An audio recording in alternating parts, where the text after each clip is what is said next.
সমাজকে পরিবর্তন করেছেন, জাহেলি সমাজকে সামনে রূপান্তরিত করেছেন।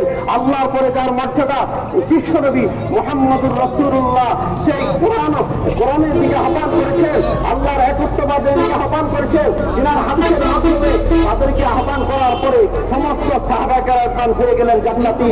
সমস্ত সাহাবায়ে কেরাম আজমাইন তারা এই বিশ্বনবীর ছোঁয়া তারা হয়ে গেলেন জান্নাত অপরিহার্যের মালিক হয়ে। সুবহানাল্লাহ বলেন।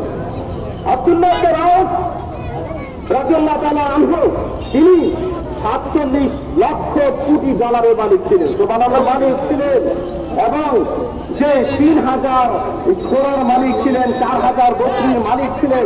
শুধু একমাত্র মূল বাড়ির মালিক হওয়ার জন্য সবকিছু আল্লাহ রাসূলের জন্য বিসর্জন দিয়ে সব ত্যাগ করে তিনি সে মূল বাড়ির মালিক হওয়ার জন্য সব ত্যাগ করেছেন। সুবহানাল্লাহ বলেন না। শুধু একমাত্র মূল বাড়ির মালিক হওয়ার জন্য।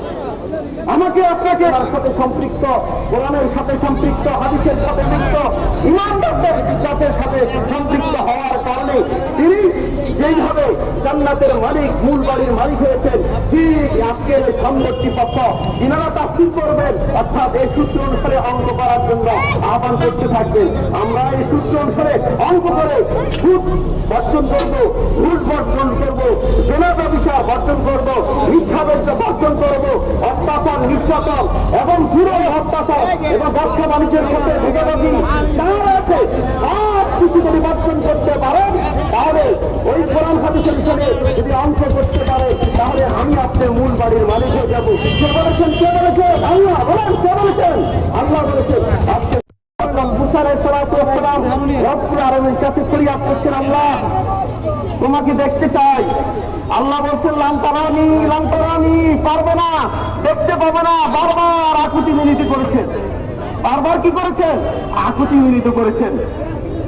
তখন আল্লাহর পক্ষ থেকে সেই আপনার তুর পর্বতের এরিয়া সব বানায়টা ছেড়ে দাও, জীব জন্তু পশু পাখি যা রয়েছে সব এরিয়া ত্যাগ করো। সমস্ত ফেরেশতাদেরকে ত্যাগ করার জন্য সব এরিয়া কি করো? খালি করবো। স্পেশাল ফোর্স, যেখানে প্রধানমন্ত্রী আছে, প্রাইম মিনিস্টার আছে, স্পেশাল ফোর্স আছে কিনা ভাই বলেন? চতুর্দিকে বেষ্টন করে রাখে, আছে কিনা ভাই বলেন?